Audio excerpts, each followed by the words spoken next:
Béranger Saunière, curé d'un village de quelques centaines d'âmes dans l'Aude, arrive en 1885 si pauvre qu'il doit loger chez l'habitant. 20 ans plus tard, il possède une maison de maître, une tour néo-gothique posée au bord du vide et une promenade en fer forgé suspendue au-dessus de la vallée. Entre les deux, aucun héritage, aucune fortune connue, et un homme qui répète à son évêque qu'il n'a pas à s'expliquer.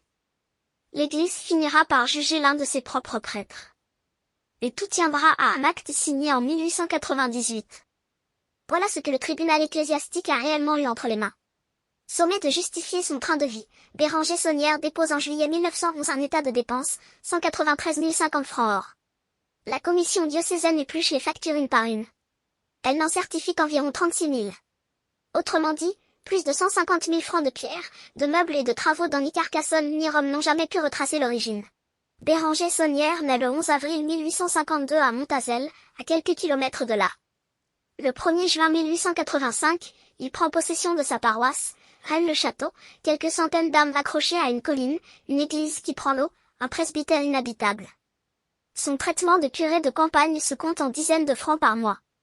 Il loge chez l'habitant, faute d'avoir un toit à lui. Voilà le point de départ. Puis les carnets de comptes se mettent à gonfler.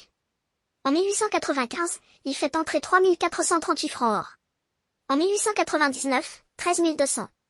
En 1901, un record, 25 000 francs or en une seule année. Sur toute la période 1895 à 1915, les historiens qui ont refait les additions arrivent à une moyenne d'environ 915 francs or par mois.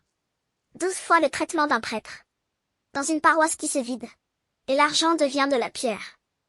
L'église, d'abord, reprise de fond en comble.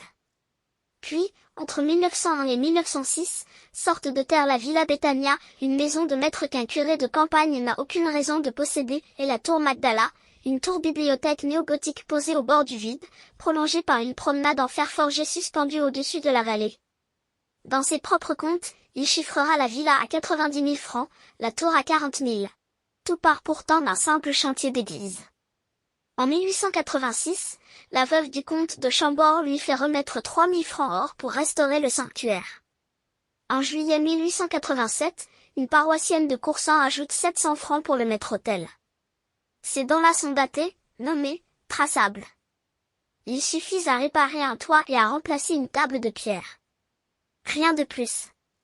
C'est en démontant ce maître-autel que l'histoire bascule. Le vieil autel repose sur 2 piliers wisigothiques. L'un des deux est creux. Ce que Saunière en retire, personne ne l'a jamais vu de ses yeux, on parle de parchemin, de généalogie, de textes latins recopiés. Les originaux, s'ils ont existé, auraient disparu dans un incendie à la mairie, dans les années 1910. Restent des calques, des copies de copies, et un silence que le curé n'a jamais rompu, pas même devant ses juges. Le 21 septembre 1891, en retournant une dalle devant l'autel, il met au jour la pierre dite des Chevaliers, un bas-relief carolingien. Cette date-là, il la note dans son journal. Puis il s'attaque au cimetière, il déplace des tombes, efface des inscriptions, travaille la nuit avec sa servante. En mars 1895, le conseil municipal dépose plainte contre son propre curé pour dégradation du cimetière communal.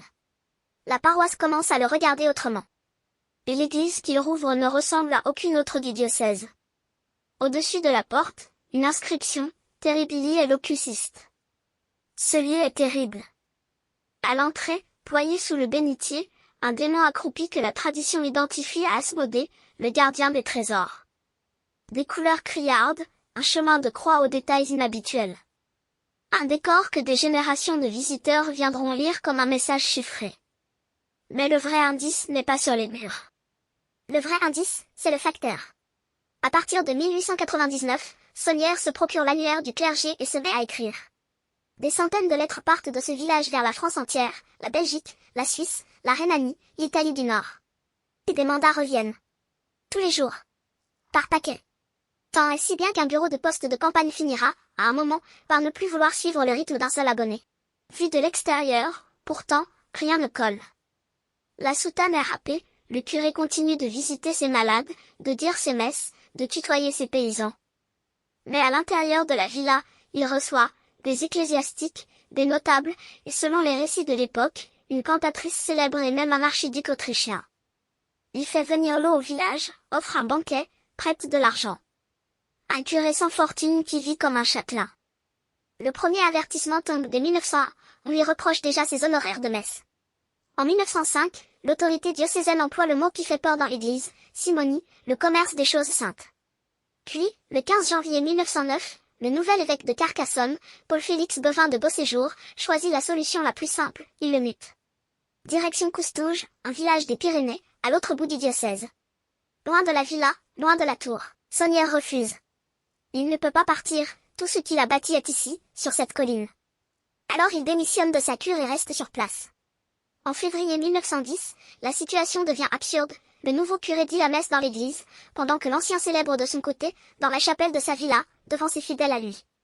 2 prêtres, 2 messes, 2 clochers rivaux dans un village de quelques centaines d'âmes. Le 27 mai 1910, l'évêché ouvre une enquête canonique. 3 chefs d'accusation, trafic de messe, désobéissance à l'évêque, dépenses injustifiées. Convoqué le 16 juillet, il ne se présente pas. Le 23 juillet, il est jugé en son absence, 1 mois de suspension, avec obligation de rembourser les messes vendues. Le 5 novembre, il vient enfin s'asseoir devant ses juges. Il repart avec 10 jours de retraite spirituelle au monastère de Prouille.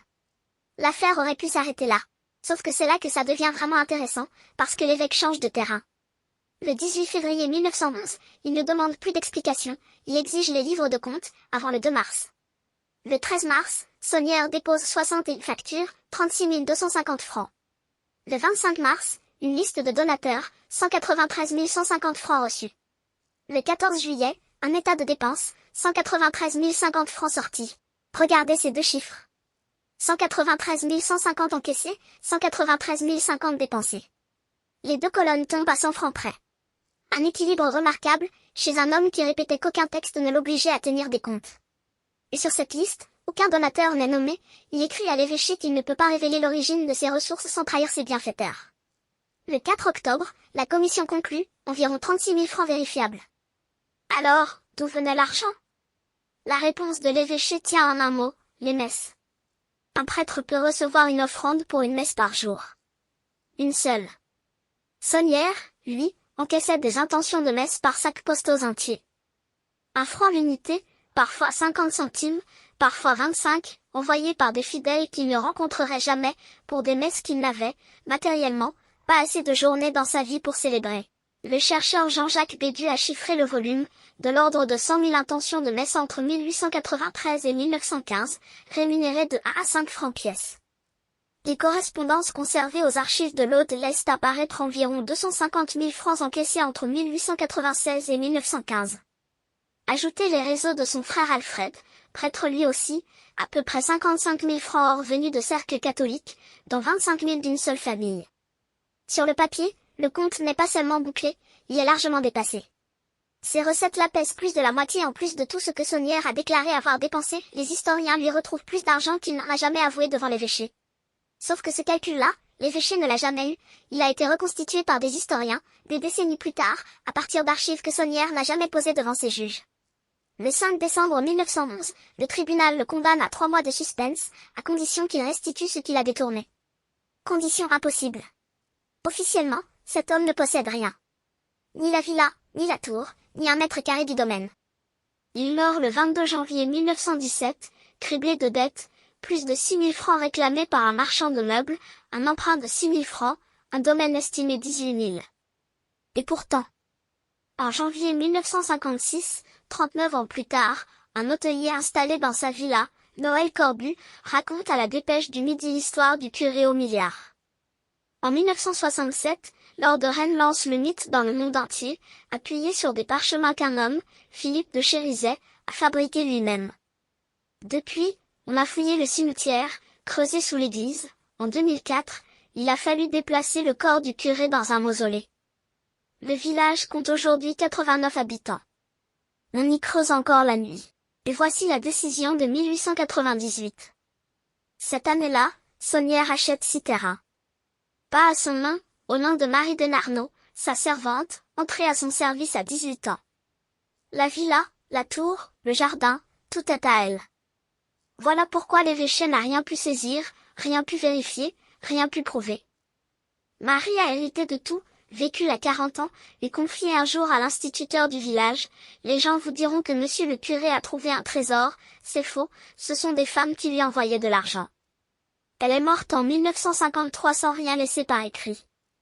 Les contes de Rennes le Château n'ont jamais été bouclés. Merci d'être resté jusqu'au bout. Ton soutien compte énormément. Like, partage, abonnement, 3 petits gestes rapides.